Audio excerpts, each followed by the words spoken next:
13. Gloria a Dios. Primera Corintios capítulo 13, verso 1. Gloria a Dios.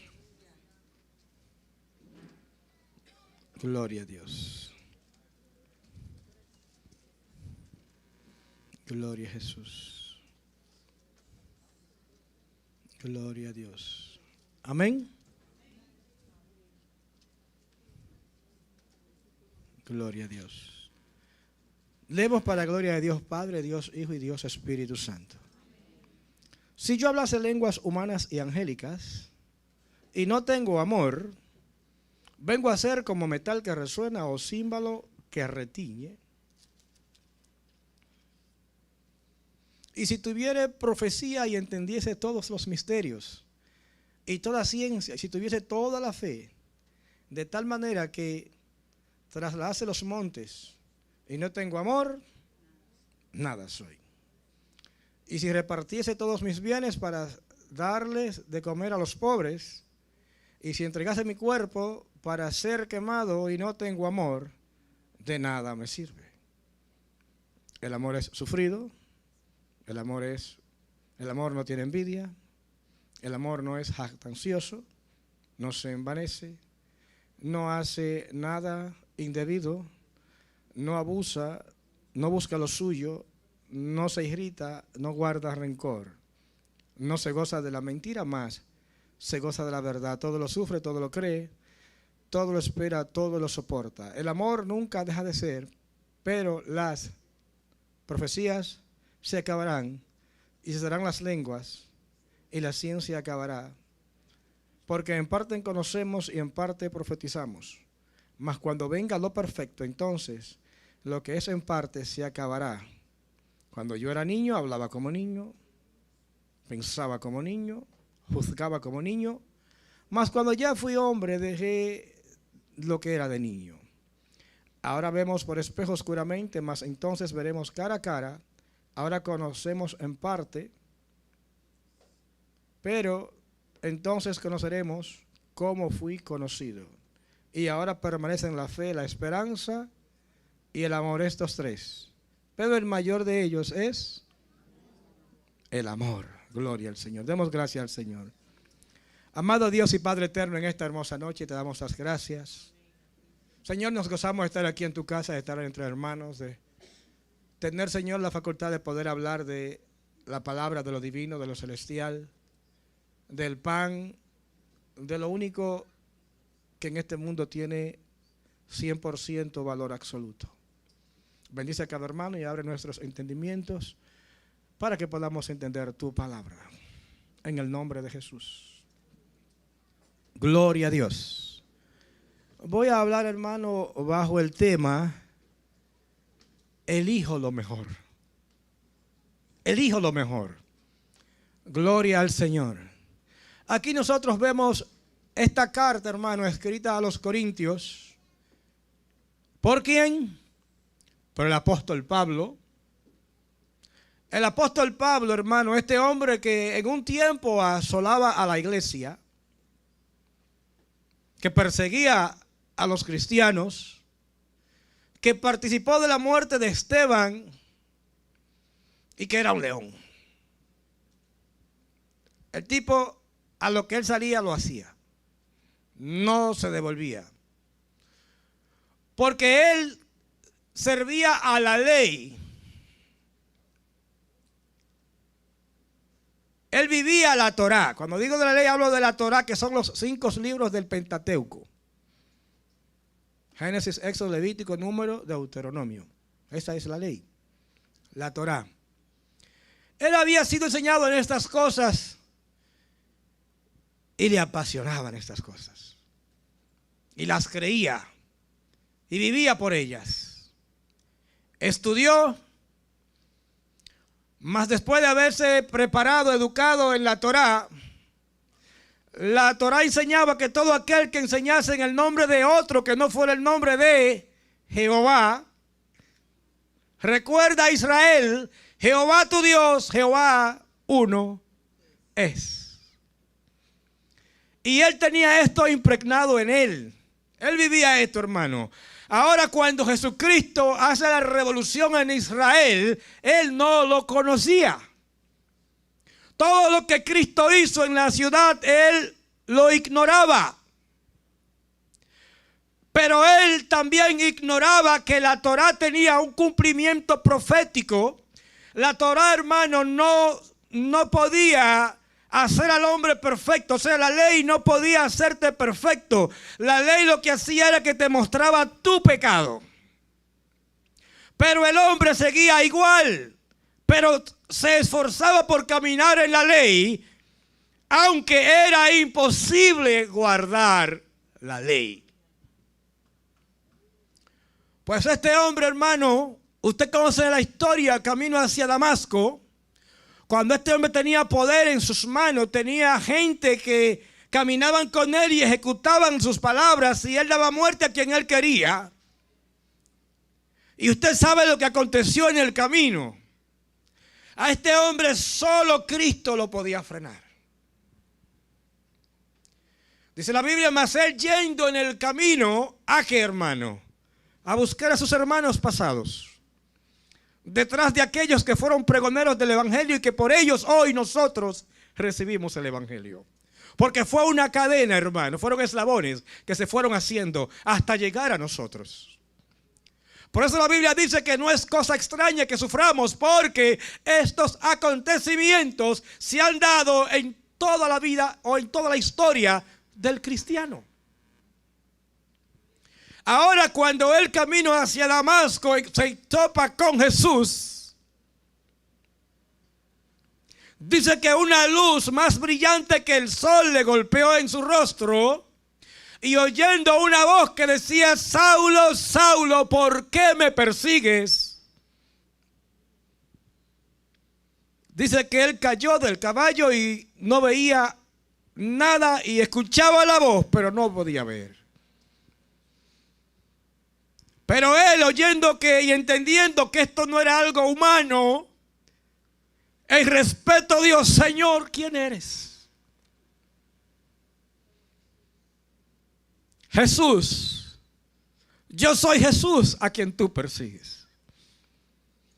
Pero ¿por qué Jesús, cuando él está en los cielos con el Padre, por qué Jesús le dice a Saulo que es a él a quien persigue? ¿O acaso Saulo le había visto el rostro a Jesús para perseguirlo, o había escuchado de él? O sea que la connotación o lo que la Biblia nos quiere dar a enseñar aquí es que cuando te persiguen a ti, persiguen a Cristo. Cuando te maltratan a ti, maltratan a Cristo. Pero también cuando te dan un abrazo fraterno, cuando te llaman, cuando notan tu ausencia y te buscan: mi hermano, ¿dónde está? O mi hermana, que no te he visto en estos días en la iglesia, es porque tú estás incrustado en el cuerpo de Jesús. Saulo, Saulo, ¿por qué me persigues?, dice el Señor. Sin embargo, Jesús estaba allí cuando Esteban fue apedreado. Pero no era el momento de la manifestación todavía. Para cada tiempo o cada época, Dios tiene una manifestación de gloria. No es cuando yo o el hombre determine, es cuando el Señor en su voluntad determine ejecutar algo para dar a entender algo o para glorificarse. Ahora bien, Jesús, en vez de habérsele manifestado a Saulo, uno que respiraba amenaza, todos los caballos cuando están relinchando, cuando respiran, dice que Saulo respiraba amenazas. Cristo pudo haberle hecho así y desaparecerlo. O si le hubiésemos dado a usted el poder para elegir qué hacer con Saulo, después de usted haber visto lo que él ha hecho, ¿qué usted había determinado sobre él? Explótalo, Señor. Desaparécelo. Oh hermano, cuántas veces llegan a nosotros las circunstancias, las tentaciones y queremos ejecutar. Quisiéramos que Dios nos permita el poder del día para, si yo soy profeta de Jehová, descienda fuego y te consuma. Pero en la Torá todo eso era admisible, se aceptaba. Pero ahora apareció Cristo, el que sí había creado a la humanidad, aquel que sí había engendrado al hombre, aquel que sí se había deleitado formando al hombre, y no solo que lo formó, sino que cuando lo creó con sus propias manos. Fíjense la diferencia que hay. Cuando Dios creaba, Dios daba su palabra, y la palabra en sí se ejecutaba. Es parecido cuando dice la Biblia que vendrá un caballo blanco y de sus labios saldrá ¿qué? Una espada aguda y con ella ¿qué? Matará. Es simplemente la palabra. No es que va a salir una espada. De eso sería un monstruo. Es la palabra porque va llena de autoridad. Entonces este Jesús, aleluya, que era el formador del hombre, aunque Saulo estaba en esa condición por ignorancia, el Señor lo amaba. No miraba su condición, la causa, lo que él ejecutaba, porque él lo hacía celoso de la Torá, de la ley. En la ley lo que él hacía era correcto 100%. Morirá todo aquel que invocare otro nombre que no sea Jehová. Era ley, hermano. Pero ahora llegó la gracia. Oiga. Llegó la gracia. A nosotros se nos ha dado, aleluya, el ministerio de la reconciliación, que es el hombre con Dios, que es que no importa tu condición, no importa tu vida, no importa cuán grandes sean tus pecados, Cristo te ama y está dispuesto a cambiarte, a darte vida, aleluya, a volverte a la naturalidad, a la vida de Dios. Decía que cuando Dios creó al hombre, no solo hizo un muñeco y le dio forma, no. La Biblia dice que Él sopló, el Señor, hermano Jesús, el Creador, la palabra, el Verbo hecho carne, el que conoce todos los pensamientos, el que conoce todas las intenciones, el que sabe el motivo y la razón por la que usted y yo estamos en el templo. Usted ve. Esperamos que esos espíritus de Saulo ya no queden porque ya estamos en la gracia. Ya no hay por qué perseguir, ni por qué atacar, ni por qué el dar muerte. Esa etapa pasó. Ahora llegó la etapa de la vida, de la reconciliación, del amor. Aleluya, de volver al hombre hacia lo excelso, lo que él quiso en el principio.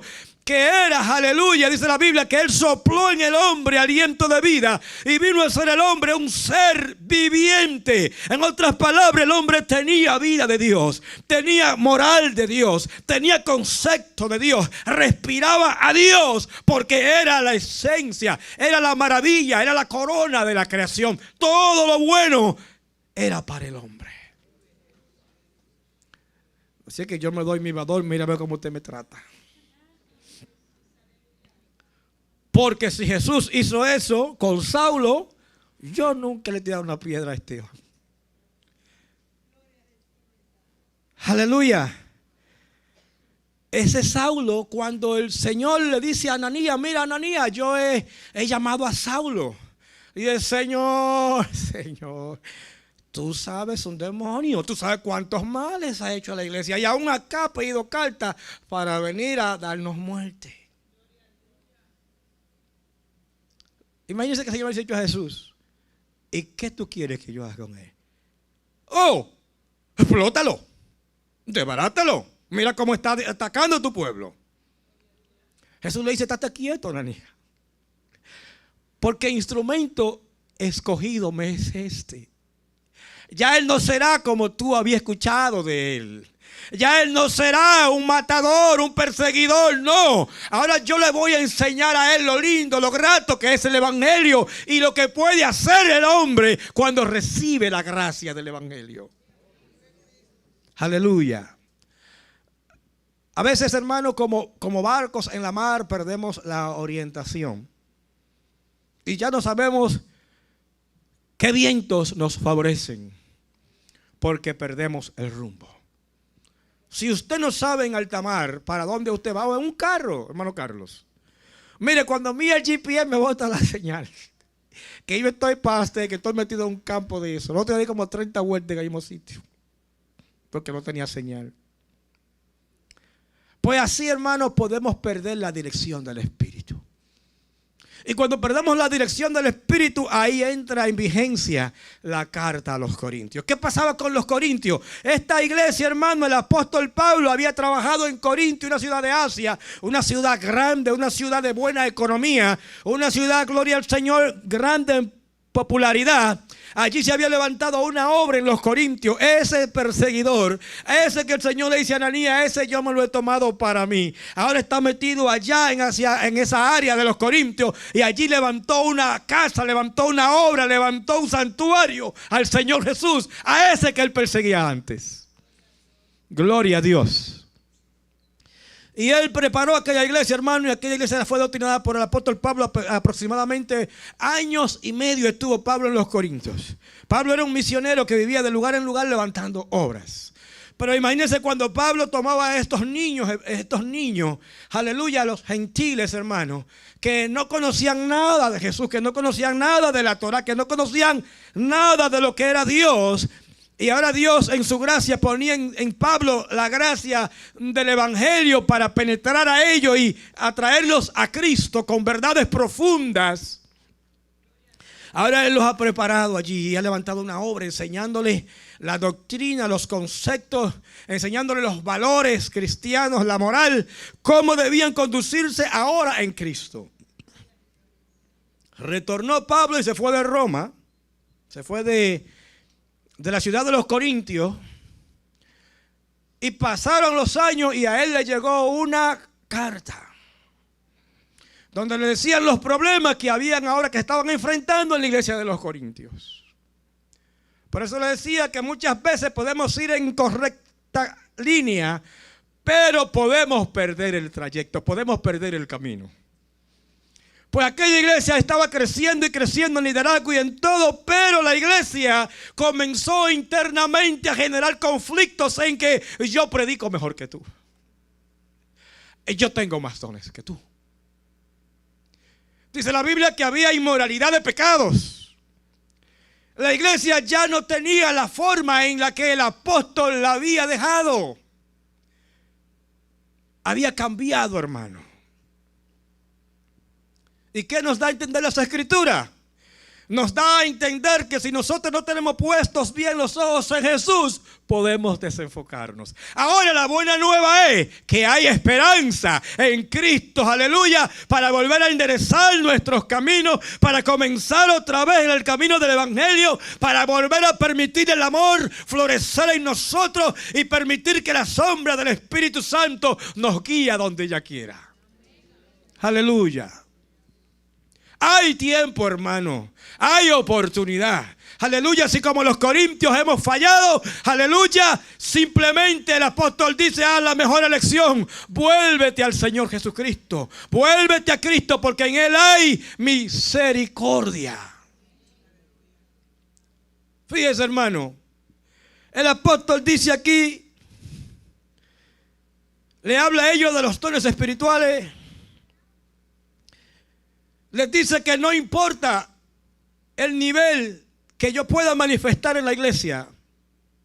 Si yo hablo de lenguas humanas y angélicas no las podemos hablar, porque ese es el diálogo de los ángeles. Pero lenguas humanas sí. Cuando el Espíritu sopló en el aposento alto, fueron dadas lenguas como de fuego, y ellos hablaban en otras lenguas, un claro español, diferentes idiomas. Y cuando el Espíritu les hacía que hablasen, hablaban a diferentes tipos de judíos que estaban allí reunidos, pero que sus lenguas no eran las mismas. Entonces el Espíritu Santo lo que hacía era que le hablaba a cada judío, usándolos a ellos con los dones de lenguas. Pues esta iglesia se vivían ahora pleiteando por los dones espirituales. Y Pablo le dice, si yo no sé lenguas humanas y angélicas, gran cosa si no tengo amor. Porque se había perdido la esencia del evangelio. Jesús dijo, si la sal se desvaneciere. Hermano, unos huevos revolteados sin sal, con un arrocito blanco, tal vez queda con un poquito de sal el arroz, pero es desagradable. Un cristiano insípido, sin sabor, que ha perdido la esencia, que ya vive una vida amargada, que las luchas dentro de la iglesia, en vez de llevarlo a crecer y a madurar y a tener nuevas experiencias en Cristo, lo que ha hecho es amargarse, se vuelve insípido. En vez de sacar provecho de la situación para crecer, porque mire, en los trabajos de refrigeración que yo hago, llevo aquí unos 14 años trabajando y siempre hay problemas nuevos. Hay problemas que muchas veces yo tengo que meditar, a ver por dónde comenzar, porque no hay lógica física del por qué el equipo no esté enfriando o bajando la temperatura adecuada. Y yo tengo que descubrir ahora, tomármelo como un reto, pero ese reto me va a hacer mejor mecánico, porque tendré una nueva experiencia con algo que yo desconocía, pero que no me le mandé en el momento de la prueba. No sé si usted me puede entender. Las luchas, hermanos, las dificultades deben ser para llevarnos a niveles de gloria. Deben ser para fortalecernos. No para mirarlo como una ocasión para pecar, sino como un paso más. Porque tengo una nueva experiencia, enfrenté un problema nuevo, enfrenté circunstancias difíciles, pero pude superarlas. Así es el evangelio. No siempre es lo mismo, pero no importa, aleluya, lo bueno que sea para enseñar, o el buen orador para transmitir, aleluya, valores cristianos. No importa cuánto yo pueda aparentar, no importa, hermanos, aleluya, lo que yo quiera revelar o mostrarle a usted. La Biblia me enseña que si no te amo, si no lo manifiesto, si tú no puedes ver en mí, si tú no puedes sentir el amor, entonces la Biblia me dice a mí que soy como metal que solo hace sonido. Y es triste, aleluya, que ayer dábamos buenas melodías. Ahí viene fulana de tal. Te inspiraba a orar. Ahí viene el hermano. Viene con un estudio, con algo de las escrituras, con una interrogante. Y que los tiempos ahora que estamos más cerca de cuando creímos, en vez de prosperar, nos estemos secando. El apóstol le dice a ellos, hermano, que pueden dar aún sus buenos diezmos, sus buenas ofrendas. Y si no sale de un corazón agradecido, el apóstol dice, de nada te sirve. Le sirve al pastor para los usos de la iglesia, pero a ti no te trae ningún beneficio. ¿Por qué? Porque lo que no sale del corazón agradecido para Dios. Y déjame decirle que muchas veces las personas tenemos el enfoque de mirar lo que no deberíamos mirar, que es lo que se ve, porque la Biblia nos enseña que es lo opuesto, mirando nosotros lo que no se ve, que paradójicamente tampoco tiene sentido, pero que como cristianos entendemos que lo que no se ve es la vida de Dios en nosotros, muchas veces estemos haciendo, aleluya, cuestionarios sobre cosas que nosotros no nos van a bendecir. Por ejemplo, que se me fue una S, que el cuello está torcido.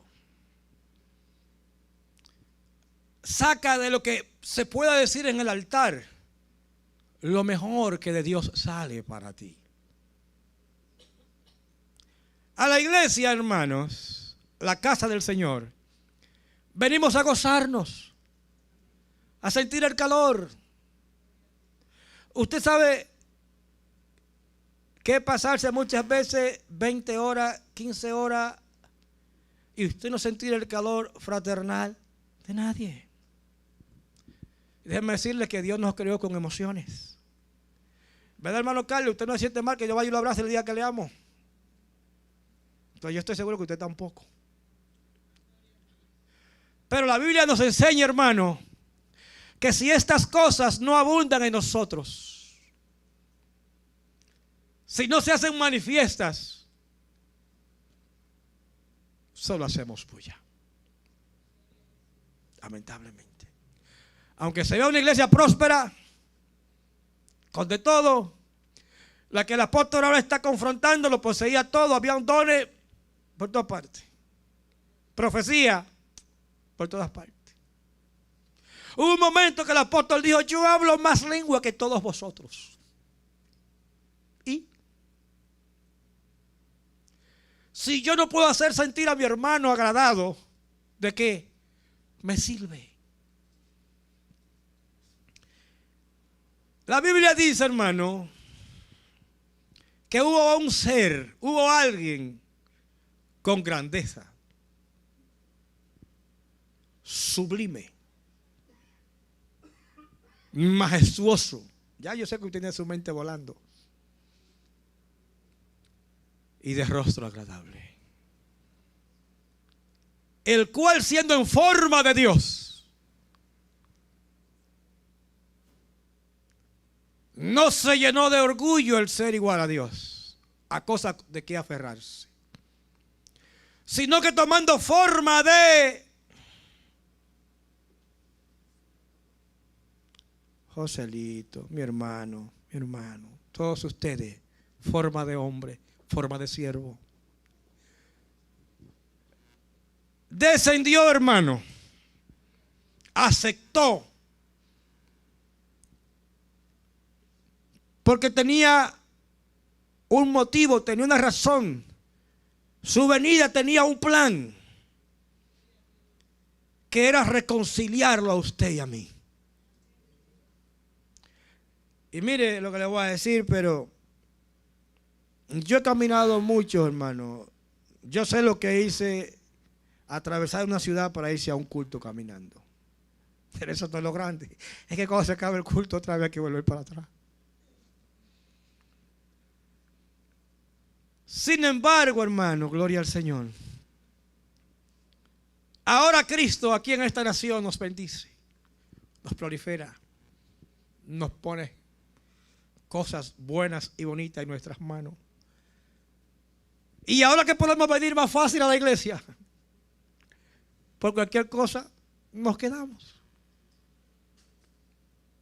Yo estoy en el grupo. Nos quedamos, hermano.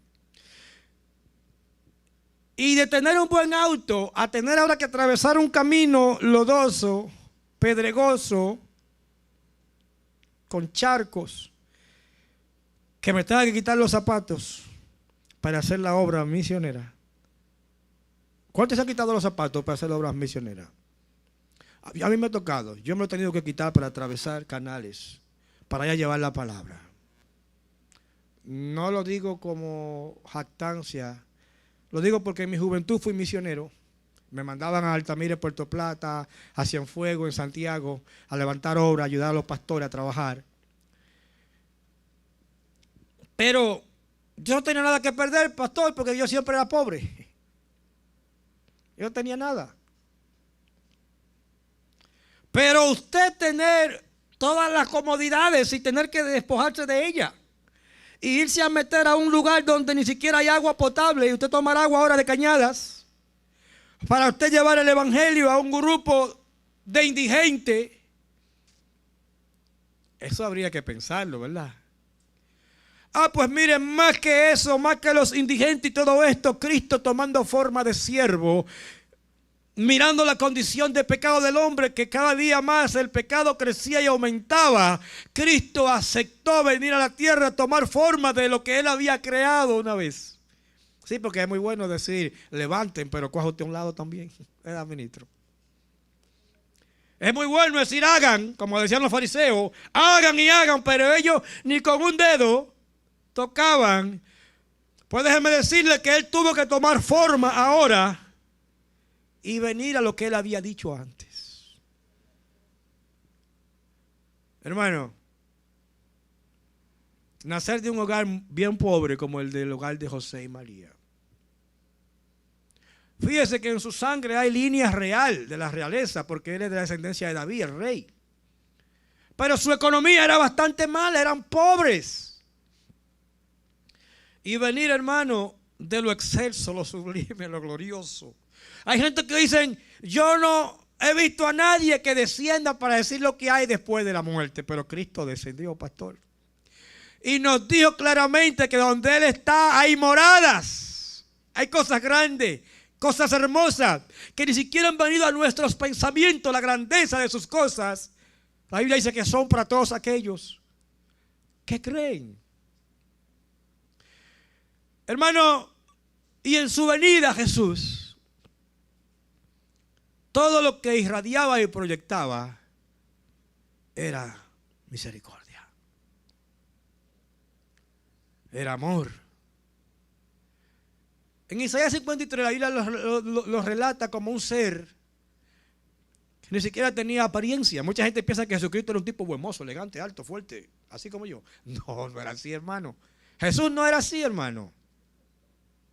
La Biblia dice que ni siquiera tenía, dice que le veremos sin atractivo. Isaías 53. No era un tipo que cautivaba la atención por su rostro. Él no era así. Él cautivaba la atención con lo que hablaba y con lo que hacía. Cuando llegaban los fariseos decían, este hombre habla como quien tiene autoridad. Y los discípulos decían, manda los vientos que se calmen, y se calman. Da órdenes a la naturaleza y la naturaleza la ejecuta. Pero acuérdense que en el principio todas las cosas, Génesis capítulo 1, fueron creadas por Dios. Juan capítulo 1, y Él es el verbo de Dios, que por Él todas las cosas fueron hechas.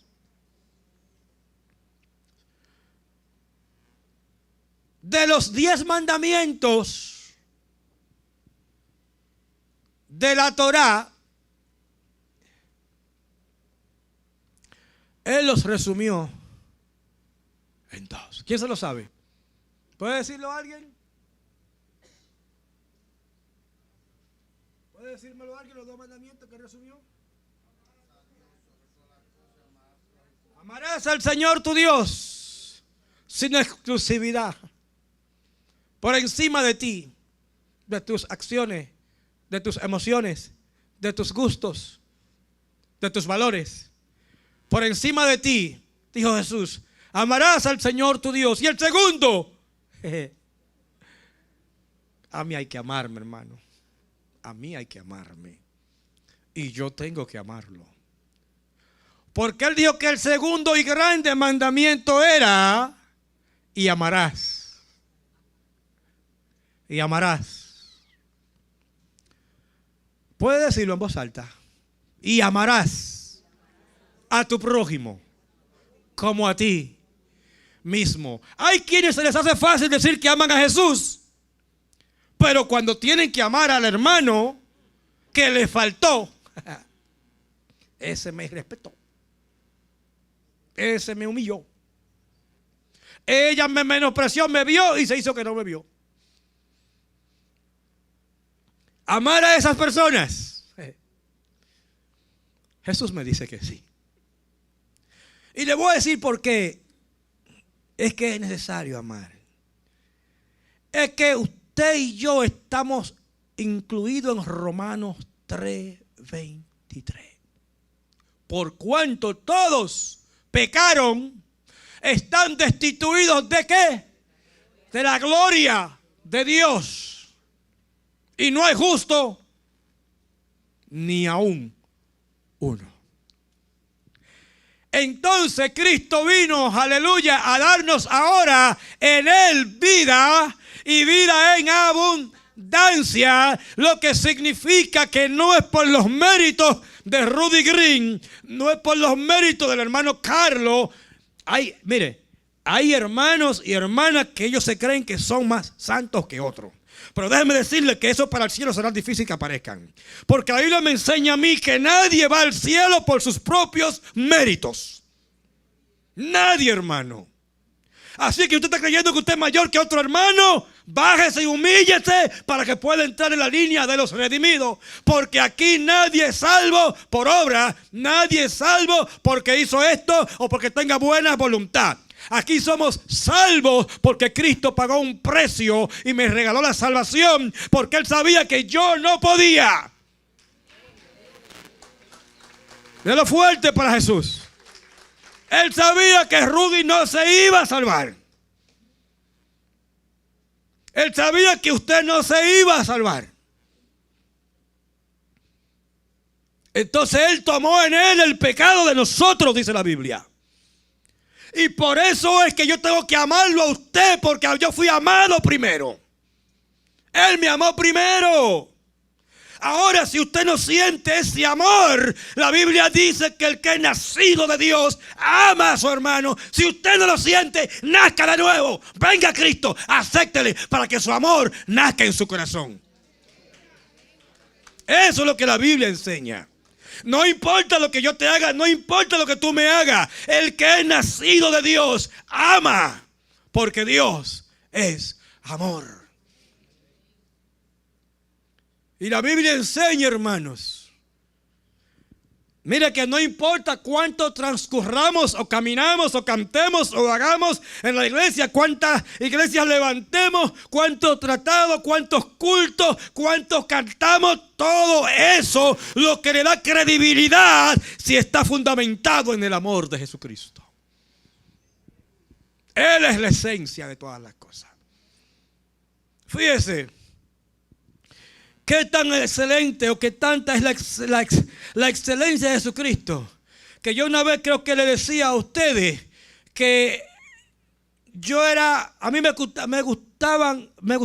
gusta cantar, y muchas veces yo iba a festivales y buscaba canciones románticas, bonitas, que no tuvieran que ver, creía yo, con el pecado, y como yo era cristiano yo cantaba esas, pero para participar, porque si no, no me aceptaban. Y recuerdo que si durmiendo, despierto, como quiera, yo no lo sé. Yo lo que sé es que escuché la voz de Jesús en el estado. No sé cómo era el estado. Yo sé que le escuché. Y Él me decía, esas canciones que tú dices que no tienen pecados. Me dijo, es verdad. No tienen pecado.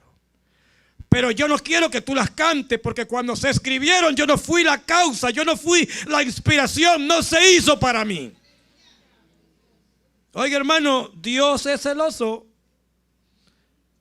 Dios quiere que se le dé a Él la prioridad, la preeminencia en todo. Me dijo, porque yo digo en mi palabra que a mí se debe cantar cánticos e himnos espirituales que me glorifiquen a mí. Por tanto, no las cante. Lo que le quiero decir con esto, hermano, es que nuestro Señor Jesucristo, Él es la excelencia. No permitamos que nuestros corazones se engrosen y se dañen, hermano. Y cuando llegue el momento del arrebatamiento o de que te arrebaten la vida, porque son dos arrebatamientos, o te arrebatan o te van el arrebatamiento. Que seamos hallados, hermanos, sin nada en Cristo. Que cuando el Señor nos mire no haya nada adentro. Que simplemente fuimos en la iglesia Personas que creíamos que éramos como el sacerdote, el samaritano, y el sacerdote era el otro. Que uno le decía, Señor, ser propicio a mí. Hermano, mire, no crea que usted ayuna más que nadie. No crea que usted ora más que nadie. Que usted lee las escrituras más que nadie. No, hermano, no crea eso. Cuando usted vea la debilidad del hermano, yo siempre digo que cuando yo puedo ver una falla en ti, el Espíritu lo que me está enseñando es, tiene una razón más por qué orar. Tienes un motivo más por qué hacer vigilia. Yo no soy llamado ni a atacarte, ni a amenazarte, ni a culparte, ni a decirte nada. Porque es que yo también caí en misericordia de Dios. Fue su gracia, su amor, que me atrajo. Por ende, no puedo nunca ser más que nadie. Porque aún la Biblia me enseña y me dice que no estimándome yo como mayor, sino estimándolo a usted como mayor a mí. Y la Biblia lo que nos quiere dar la connotación es, hermano, de que la esencia de la vida de un cristiano, su transcurrir, su vida, sus hechos, todo lo que pueda hacer, debe ser cimentado en Jesucristo. Que Él sea tu gloria. Dios te bendiga y Dios te guarde.